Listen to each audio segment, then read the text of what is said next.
मशवरा देता हूं हुकूमत को और वजीर कानून को मशवरा देता हूं कि ना फिरौन की हुकूमत सारी जिंदगी रही, ना नमरूद रहा, ना जाज बिन यूसुफ रहा, ना यजीद रहा। और यार दरबारी बन के हुक्मरानों की चापलूसी करते करते तुम यहां तक आ गए हो कि अब नबी पाक की इज्जत को हाथ डालना शुरू कर दिया है। और आप यकीन करें सियासी जमातों का इतना बुरा हाल है कि इनके लीडर के बारे में कोई बात करे तो पागल हो जाते हैं ये एहतजाज कर करके। और उसने डायरेक्ट कह दिया कि खत्म नबूवत का मसला ही कोई नहीं, जो दीन की बुनियाद है, किसी को परवाह नहीं। मुझे तो उन लोगों की फिक्र हो रही है जिन लोगों ने इन्हें वोट दिए हैं, वो अल्लाह को क्या जवाब देंगे। और ये अल्लाह माशाल्लाह सारी सियासी जमातें इस तरह की। और मेरा वजीर कानून साहब को भी मशवरा है कि जिंदगी बड़ी थोड़ी है, बड़ी थोड़ी। अल्लाह सबको माफ करता है, अपने रसूल के गद्दारों को माफ नहीं करता।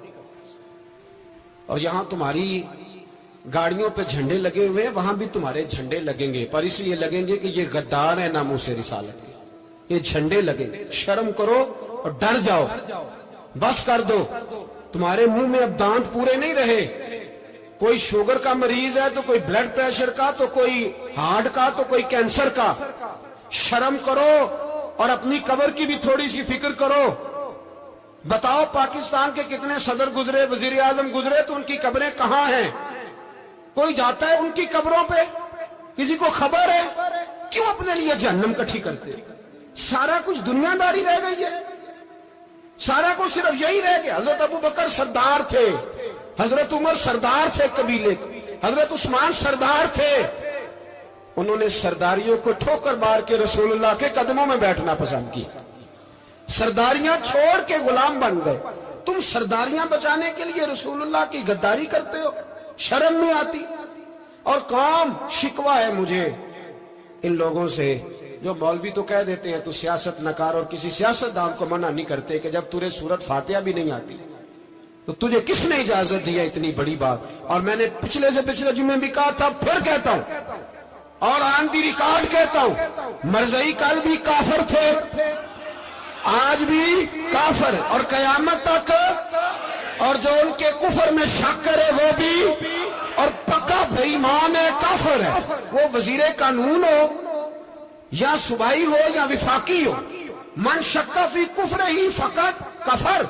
जो मरज़ई के कुफर में शक करे वो भी काफिर है। हमारे रसूल आखिरी रसूल है।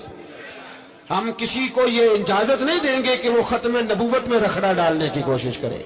हम किसी को ये इजाजत है। और तुमने कौम को लूटा, लूटते रहो, अब ईमान पे डाके तो ना डालो। तुम्हें दौलत लूट के पेट नहीं भरा, अब ईमान लूटना शुरू कर लिया। तुम्हारा फैक्ट्रियां लूटकर, कौमी खजाना लूटकर पेट नहीं भरा। भाई मानो अब दीन बेचकर अपनी हुकूमतें पक्की करोगे। और वो लोग भी तैयार हो जाएं जो इन बेईमानों को मुंतखब करते हैं, उनसे भी सवाल करेगा खत्म नबुव्वत का मौजू क़यामत के दिन। ये तुम बताओ, इनको सपोर्ट करते थे जो रसूलुल्लाह सल्लल्लाहु अलैहि वसल्लम के बाद भी किसी नबी को नबी मानना दुरुस्त जानते थे। शर्म आनी चाहिए, ख्याल होना चाहिए। और मैंने कहा कि हमारा दिल नहीं चाहता, आप यकीन करें, हमें शौक है जुलूस निकालने का, तुम्हारे खिलाफ बातें करने का। तुमने रोज थर्मामीटर निकाला होता है, चेक करते हो कि ईमान कितना है कितना नहीं है।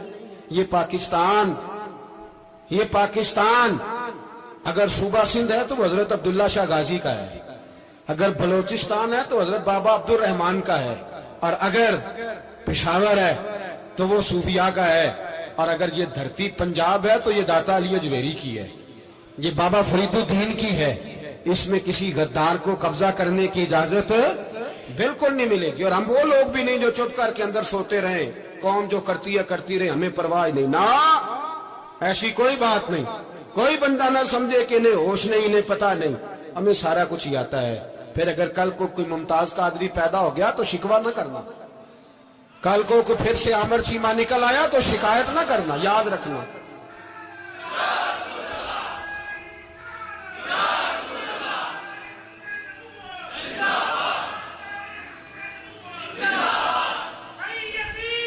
तो मेरे भाई खोल के बोलो, या नबी रसूल के बोलो।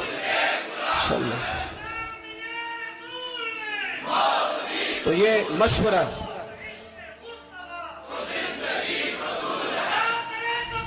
جزاک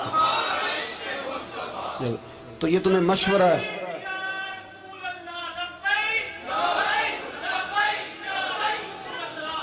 میری بات سنیں، یاد رکھیں، یہ لوگ بعد میں پچھتاتے ہیں، پھر مناظرے کراتے پھرتے ہیں، اس نے صحیح کیا کہ غلط کیا، پھر انہیں ہوش آتی ہے بعد میں، پھر ان کے ہواری نکل نکل کے میدانوں میں دلیلیں دیتے ہیں۔ اس لیے ہمارا مشورہ ہے انہیں کہ یہ اپنی حد میں رہیں، اور جو کام تمہارے ذمہ، میں نے کہا نا تم نے بڑا لوٹا، یہ قوم روز تمہیں موقع دیتی ہے لوٹنے کا، یہ موقع دیتی ہے، تو تم نے دولت لوٹ کے پیٹ نہیں بھرے، اب ایمان لوٹنے کے چکر میں آ گئے ہو۔ یاد رکھو، مسلمان گناہگار ہیں، غدار نہیں ہیں۔ تمہیں دولت لوٹنے کا تو شاید موقع مل گیا ہے، پر ایمان لوٹنے کا موقع نہیں ملے گا، تو اس لیے اس کو لگام دو۔ اور ویسے بھی کتا جو پالتو ہوتا ہے نا، اس کو گھر کے اندر سنگلی سے باندھ کے رکھنا چاہیے۔ یہ تمہارے بوٹ چاٹتے ہیں، بھونکتے ہیں، تمہارے حق میں وزارتیں لیتے ہیں، ہم نے تو کوئی وزارت نہیں لی تم سے، اور نہ ہمیں شوق ہے، اس لیے کہ ممبری کیا کرنی ہے جس کو ممبر رسول عطا کر دیا جائے، اس نے کیا کرنی ہے یہ ممبریاں، اس کو پکا پکا ممبر رسول دے دیا جائے، تو اس لیے اس سے باہر آؤ۔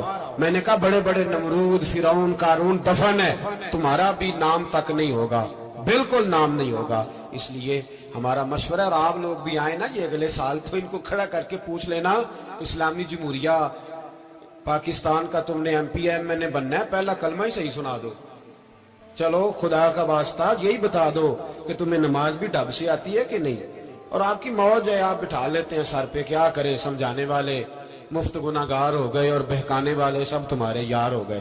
اس لیے یہ چھیڑتے ہیں جان بوجھ کے، اور پھر جب کوئی ممتاز قادری علیہ رحمہ پیدا ہوتے ہیں، پھر انہیں دشواری ہوتی ہے، پھر ان کا جینا مشکل ہو جاتا ہے، یہ موقع دیتے ہیں، پتہ نہیں کس کے ایجنڈے پہ عمل کر رہے ہیں۔ میرا سوال یہ ہے، میں نے پچھلے جمعے پھر میرا سوال ہے کہ میں پوچھتا ہوں، اس آدمی کو ضرورت کیا ہے ختم نبوت پر بات کرنے؟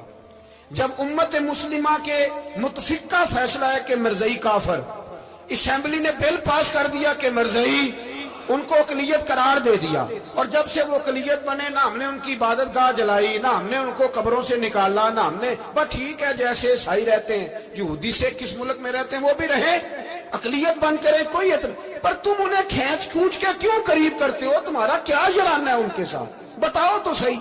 ان لوگوں سے ان کو چاہیے اپنے منہ میں لگام ڈالیں، اور اگر نہیں ڈالیں گے پھر انشاءاللہ ڈالی جائے گی، اور بڑی تگڑی ڈلے گی، اور پھر ایسی ڈلے گی۔ سلمان تاثیر جب مرا تھا نا، تو 5-5 لاکھ روپیہ مولویوں کو آفر کی جنازہ پڑھاؤ، 5-5 لاکھ روپیہ چھوٹے چھوٹے مولویوں کو۔ اور داتا صاحب کی مسجد کے خطیب بھی صوبائی جو تھے، وہ خطیب تھے، ملازم تھے، انہوں نے کہا کہ ایمان نہیں بیچنا، نکالنا نوکری سے تو نکال دو۔